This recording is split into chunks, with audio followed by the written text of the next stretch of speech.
All right, everyone. This is Randy News, your host on Between the Chalk Lines podcast, coming to you with some new news.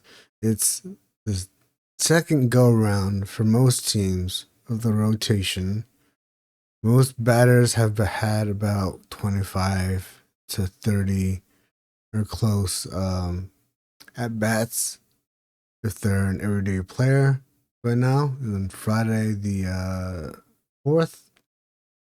So, let's see what everyone is doing, how everyone is doing, and I got some bad news for some folks, and some good news on some other folks. Starting with the National League standings, Phillies 5-1, Mets 4-3, which is the same for the Marlins. Not very good. Nationals 1-5, and the Braves, who I had pegged to go all the way last year, are 0-7. The worst start in franchise history. Moving on to the Central, Cubs 6-4. They had a little bit of a head start of everyone else because of the Tokyo series with the Dodgers. We'll talk about the Dodgers as well, obviously. Cardinals are 4-3. Brewers 3-4. Reds 2-5, as well as the Pirates 2-5. But I like to look at the last 10. We'll see that we'll do that later on in the series as the season progresses and more games are played. In the West is wild. I'm going to tell you that. Padres started off 6-0, but they're 7-1 right now. On top, the Dodgers are undefeated, 8-0. That is the best start for any defending champion in baseball history. Third place, the Giants are 5-1. It's respectable, very respectable. Diamondbacks 4-3. Rockies 1-5. Over in the American League, we have the Yankees at 4-2. Not bad for a team that was kind of scrambling when Garrett Cole had to have GJ surgery, and Schmidt is not going to be fully healthy to do a start until April. The Rays 4-2, matching the Yankees. The Blue Jays 5-3, not bad, but third place. Red Sox are 4-4, 500. For a team that gave up 4 players last year at the trade deadline for a reliever, and then went out and traded to get Garrett Crochet.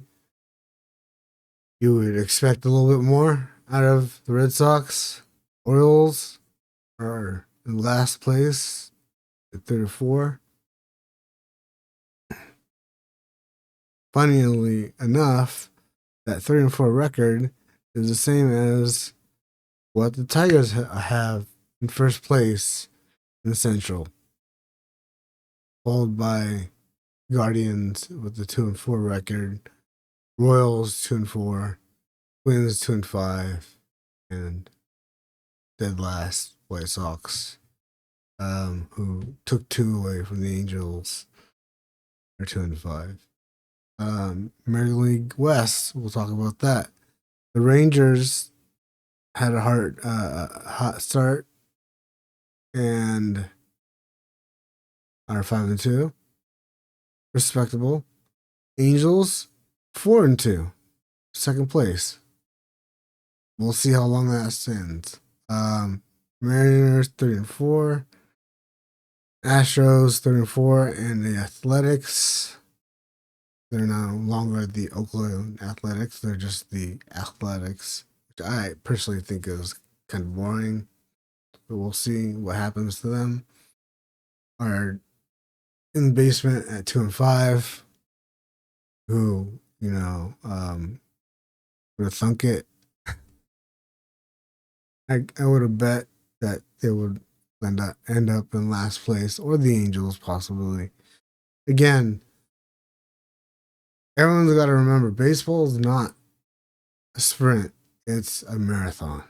It's 162 fucking games, and you play them hard. It's long. Get hurt. Make trades. Sign free agents. All that good stuff. But we're gonna look at some batting leaders. Not a lot to, don't take away a lot here, but Aaron Judge at the top in the American League as far as hitters. He's got a 393 average with 6 home runs. And he may have even hit another one earlier today. That might be a little bit delayed. And no triples, 3 doubles. He's leading in doubles, he's leading in home runs, leading in RBIs with 17. I mean, guy is killing it. I said that he would have 40 or less home runs this year, and I think he's going to hit 40 home runs by the probably the end of July after the All-Star break. And behind him, Eugenio Suarez with the Diamondbacks, not doing too bad himself with a 250 average. But you see that difference. Aaron Judge is the X factor. 293 batting average. Eugenio Suarez 200 or 250 average.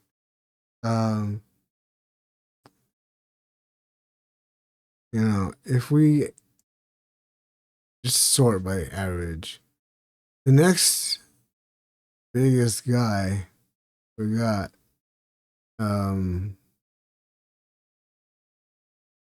leader. We'll say leader. 8 games, 22 at bats. Wilyer Abreu from Boston, hitting 500. Not bad. Only 3 home runs and 8 RBI. 7 walks. Only struck out twice though. Not bad in 22 at bats. So pretty good plate discipline there. George Springer, Fernando Tatis, Jackson Merrill, who we'll talk about soon as well. We're gonna go to the pitching side.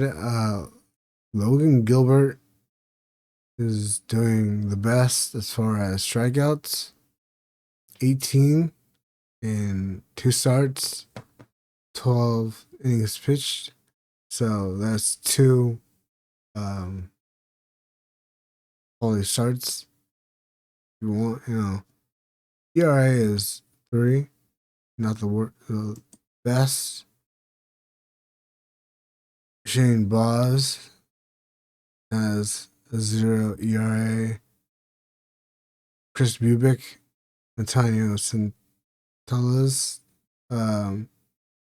and Brady Singer, Jose Soriano, all have 0 ERAs. So, I mean, you got to give pitchers, starting pitcher at least, a little bit of more time to kind of base and get numbers as far as seeing what these guys can really do. If we go with innings pitched, you want to see who can go long for you? Shota Imanaga. I loved Shota Imanaga signing last year for the Cubs. 18 and a third innings in 3 games with 2 wins and a 0.98 ERA. I will take that any day. Any day. And he's got 10 strikeouts. So he's averaging about 3 strikeouts or so a game. Justin Steele was a rookie last year. It's 2-1.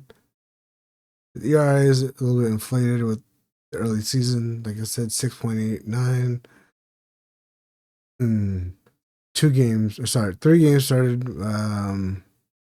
He's 2-1.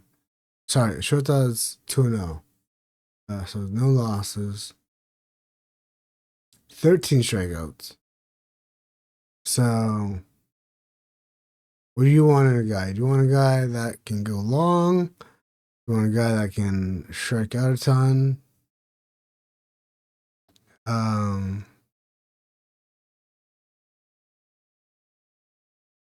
These are all just really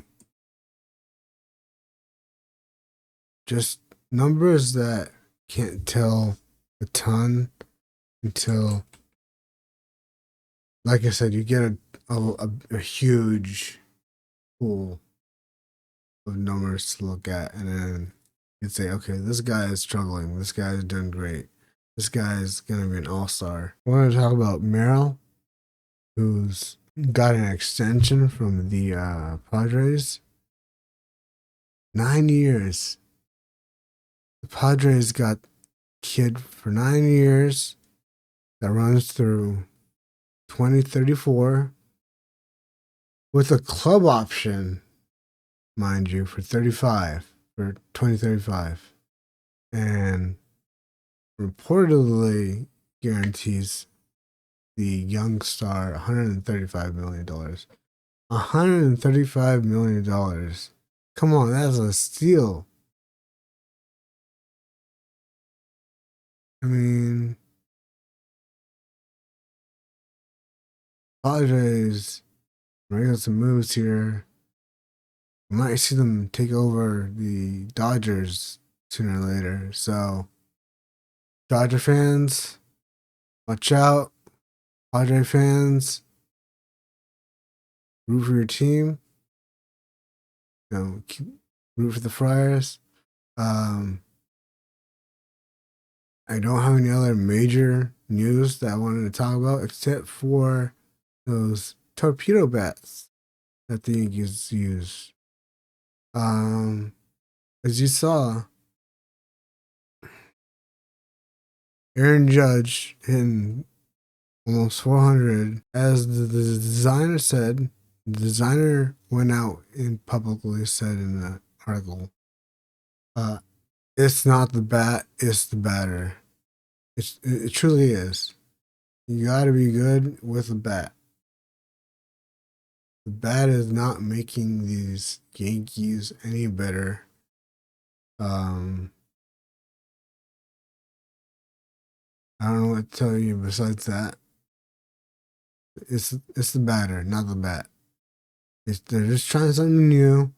They want to throw out something that nobody else has seen. And if it works, it works. Maybe some other teams will adopt it. Maybe they won't.